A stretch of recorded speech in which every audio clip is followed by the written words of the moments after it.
আসসালামু আলাইকুম, সবাই কেমন আছো? তোমাদের রাইট ফর্ম ভার্বের উপর কিছু নিয়ম আজকে শেখাবো। এখানে আমি জাস্ট 6টা রুলস ব্যবহার করব, এতেই তোমাদের ইনশাআল্লাহ রাইট ফর্ম ভার্বটা কভার হয়ে যাবে।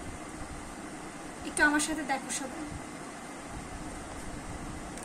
প্রথম রুলস হচ্ছে বাক্যের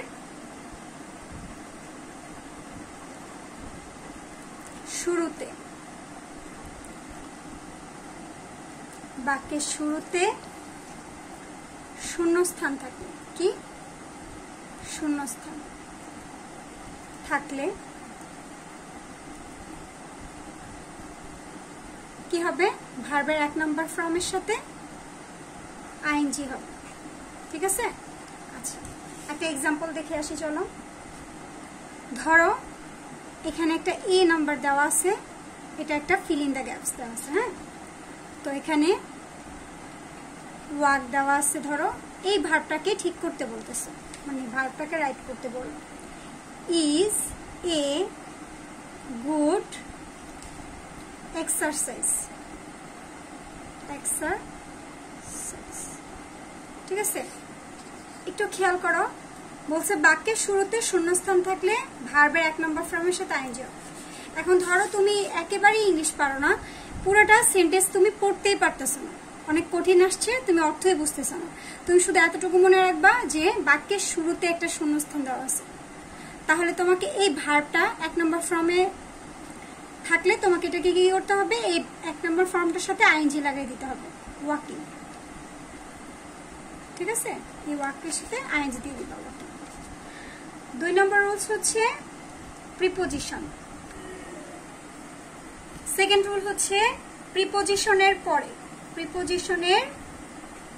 পরে কি হয়? ভার্বের 1 নম্বর ফর্মের সাথে আইএনজি হয়। ফার্স্ট রুলটা কি শিখছিলাম আমরা? ভার্বের শুরুতে শূন্যস্থান থাকতে হবে। যদি ভার্বের শুরুতেই শূন্যস্থান থাকে তখন আমরা এই ভার্বের 1 নম্বর ফর্মের সাথে আইএনজি করে দিব, মানে বেস ফর্ম যেটা। আর 2 নম্বর রুলসটা হচ্ছে প্রিপোজিশনের পরে আমরা ভার্বের 1 নম্বর ফর্মের সাথে আইএনজি করব। প্রিপোজিশন এখানে একটা শর্ত আছে, শুধু টু বাদে। টু একটা প্রিপোজিশন কিন্তু, ঠিক আছে? টু বাদে, শুধু টু বাদে বাকি যত প্রিপোজিশন আছে সেটার পর আমরা ভার্বে কি করে দিব? 1 নম্বর ফর্মের সাথে আইএনজি করে দিব। টু থাকলে কি করব? টু থাকলে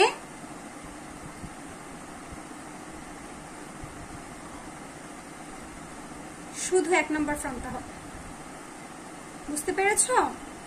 আচ্ছা দেখো, এখন হচ্ছে আমি একটা সেন্টেন্স লিখছি এক্সাম্পল হিসেবে।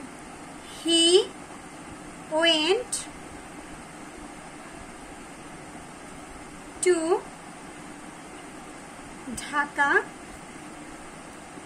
ফর, এই যে দেখো এই টুটা না, তুমি শূন্যস্থানের মানে আগেরটা খেয়াল করবা। ঠিক আছে, এখানে শূন্যস্থানটা হচ্ছে এইটা, এটার আগে কি একটা প্রিপোজিশন আছে, তার মানে আমরা কি শিখছি? প্রিপোজিশনের পরে কি হয়? ভার্বের 1 নং ফর্মের সাথে আইএনজি হয়। তাহলে আমাকে কোন ভার্বটা চেঞ্জ করতে বলছে? আমি ধরো এখানে লিখলাম যে he went to Dhaka for searching, লিখে দিই search, for search A job বা গুড জব, যে কোনো কিছু দিতে পারো। ঠিক আছে, সেন্টেন্সটা আরো বড় করেও থাকতে পারে, তুমি শুধু প্রিপোজিশনটা খেয়াল রাখবে। প্রিপোজিশনের পরে এই যে ভার্বটা আছে, এই ভার্বের সাথে আইএনজি হবে। কি হবে? সার্চিং। বুঝতে পেরেছো? আচ্ছা, যদি এখানে ফর না থেকে টু থাকতো তাহলে এই সার্চটা সার্চি হতো। ঠিক আছে, এটার সাথে আর আইএনজি হতো না। এখন 3 নম্বরটা দেখো, বলতেছে যে একটি কি সিম্পল, একটি সিম্পল সেন্টেন্সে একটি ভার্ব, একটি সিম্পল সেন্টেন্সে একটি ভার্ব থাকা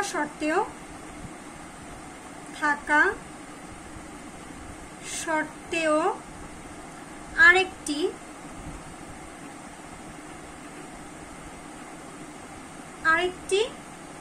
শূন্যস্থান যদি থাকে, কি শূন্যস্থান মানে ফিল ইন দ্য গ্যাপ যদি থাকে, শূন্যস্থান যদি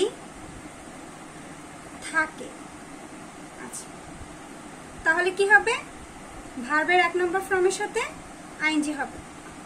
আচ্ছা চলো আমরা একটা এক্সাম্পল দিয়ে বুঝে আসি, ঠিক আছে। একটি সিম্পল সেন্টেন্সে একটি ভার্ব থাকা সত্ত্বেও আরেকটি শূন্যস্থান যদি থাকে তাহলে ভার্বের 1 নম্বর ফর্মের সাথে আইএনজি হবে। আমাদের সিম্পল সেন্টেন্স কি সেটা বুঝতে হবে। সেন্টেন্স হচ্ছে যে সেন্টেন্সের ভিতরে একটা মেন ক্লজ থাকবে, ঠিক আছে, একটা মেন ক্লজ থাকবে, তারপর হচ্ছে একটাই সাবজেক্ট থাকবে, একটাই ফাইনাইট ভার্ব থাকবে, বুঝতে পেরেছো? ওরকম একটা সেন্টেন্সে ধরো একটা ভার্ব আছে, সেটা থাকার পরেও কোথাও সেন্টেন্সের কোথাও না কোথাও একটা শূন্যস্থান আবার আছে, তাহলে ওই ক্ষেত্রে আমরা কি করব, ভার্বের 1 নম্বর ফর্মের সাথে আইএনজি দিয়ে দিব। চলো আমরা একটা সেন্টেন্স দিয়ে প্র্যাকটিস করি। পিপল, এই ধরো এখানে একটা শূন্যস্থান, ঠিক আছে, পিপল এখানে কি live in the village, work hard. একটু খেয়াল করে দেখো এই সেন্টেন্সটার ভিতরে কিন্তু সাবজেক্ট একটাই, কে পিপল, ঠিক আছে, আর এখানে দেখো একটা মেন ভার্বও কিন্তু আছে।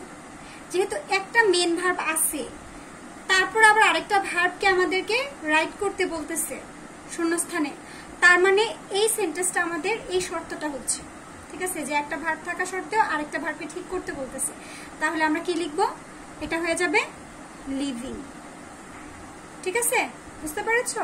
আচ্ছা এখন কথা হচ্ছে শূন্যস্থানটা প্রথমেও থাকতে পারে, এই ভার্বটা ধরো আগে থাকলো, তারপরে শূন্যস্থানটা পরেও থাকতে পারে, ঠিক আছে, মানে সেন্টেন্সে যে কোনো জায়গায় আরেকটা শূন্যস্থান যদি থাকে একটা ভার্ব থাকা সত্ত্বেও। আচ্ছা এরপরে দেখো আমাদের 4 নং রুলস।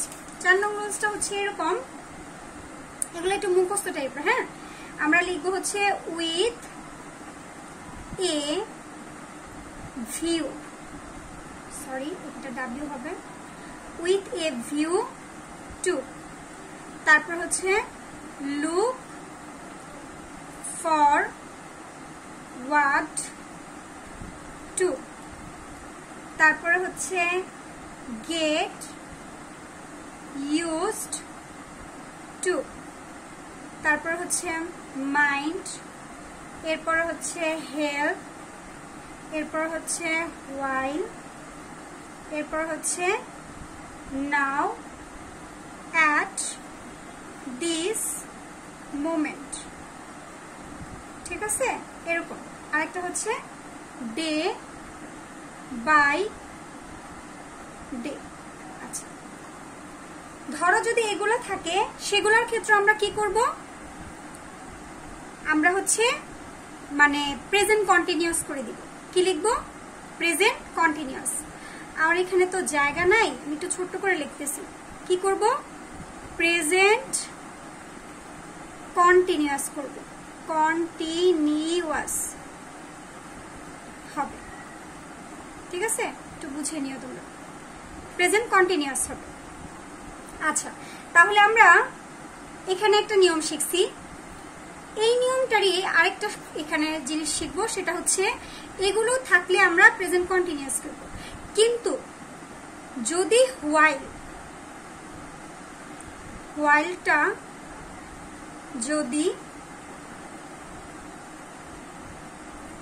যদি শুধু থাকে তাহলে কি হবে, ভার্বের 1 নম্বর ফর্মের সাথে আইএনজি, ঠিক আছে,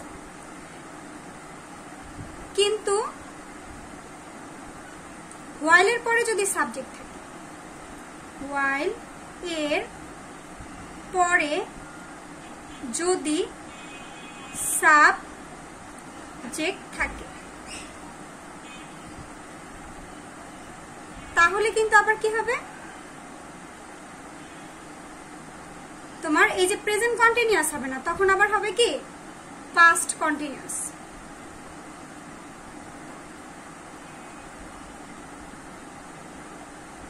ঠিক আছে, আচ্ছা আমরা একটা এক্সাম্পল দিয়ে শিখি। এটাতে একটু খেয়াল করো, এটাটা আগে একটু বলে নিই।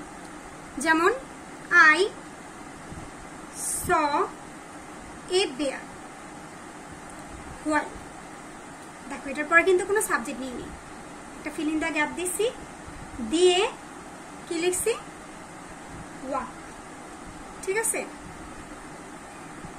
Throw the forest. ঠিক আছে, এই যে দেখো হোয়াইলের পরে কিন্তু সাবজেক্ট নিয়ে নি, তার মানে এই যে এইটা প্রথমটা। ঠিক আছে, তাহলে আমাদের কি করতে হবে, ভার্ব ওয়ানের সাথে আইএনজি মানে প্রেজেন্ট কন্টিনিউয়াস হবে। ঠিক আছে, তাহলে আমরা এখানে ভার্বটা কি ওয়াক, তাহলে কি হবে আমাদের সাবজেক্টটা কি ছিল, দেখো এখানে যেহেতু সাবজেক্ট নাই, তাহলে আমাদেরকে এখানে শুধু কি নিতে হবে, ওয়াকিং নিতে হবে। ঠিক আছে, ভার্ব ওয়ানের সাথে আইএনজি। এখন এই সেন্টেন্সটাই যদি I saw a bear while, I দিলাম, সাবজেক্ট দিলাম, কিন্তু এখন সাবজেক্ট দিয়ে শূন্যস্থান দিয়ে যদি আমি এটা লিখি থ্রো দ্য ফরেস্ট, এটা লিখি। এখন সাবজেক্ট থাকার কারণে আমাকে কি করতে হবে, পাস্ট কন্টিনিউয়াস করতে হবে। তাহলে আমাকে এটা পাস্ট কন্টিনিউয়াস মানে কি, আমি আয়ের সাথে কি নিতে পারবো, আয়ের সাথে ওয়াজ আয়ারে যে কোনো একটা নিতে হবে, আমাকে ওয়াজ নিতে হবে, কারণ এখানে একটা সিঙ্গুলার ভার্ব আছে। ওয়াজ কি ওয়াকিং। আচ্ছা একটু বুঝে নিও, ওয়াকিং হবে এটা। হ্যাঁ, আচ্ছা এখন এখানে খেয়াল করো, এটা ঠিক আছে ভার্ব ওয়ানের সাথে আইএনজি, আমাকে কিন্তু বলছিল যে প্রেজেন্ট কন্টিনিউয়াস, তাহলে আমি নিয়ম অনুযায়ী এই যে সাবজেক্টটা এটার অনুসারে আমি কি নিব, এখানে এম নিব। কিন্তু এখানে এমটা আমি নিতে পারতাম যদি এই আইটা এখানে থাকতো, এখানে সাবজেক্টই নেই, তার মানে আমরা ওইভাবে কিন্তু ভুল করা যাবে না, সাবজেক্টটা থাকতে হবে হোয়াইলের পরে, তারপরে আমরা এটাকে পাস্ট কন্টিনিউয়াস। আর যদি সাবজেক্ট নাই থাকে এখানে, তাহলে শুধু এটা করব, আর বাকি যা আছে এগুলোর ক্ষেত্রে আমরা কি করব, প্রেজেন্ট কন্টিনিউয়াস করব। এগুলো দিয়ে আমরা একটা এক্সাম্পল দেখি, চলো কিভাবে। দা উমেন অফ বাংলাদেশ, কি বাংলাদেশ,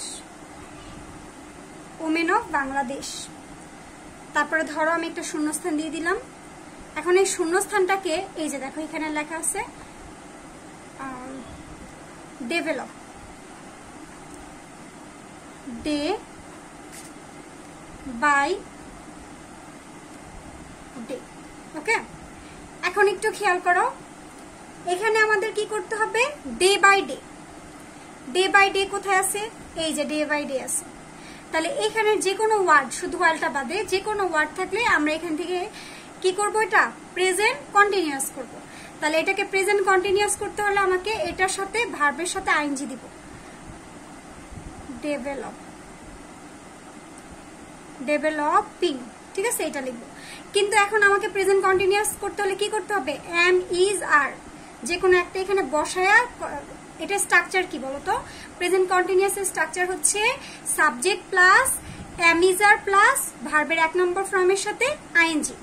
তাহলে আমাকে সাবজেক্ট হচ্ছে দা ওমেন অফ বাংলাদেশ। ঠিক আছে, বাংলাদেশের মহিলারা।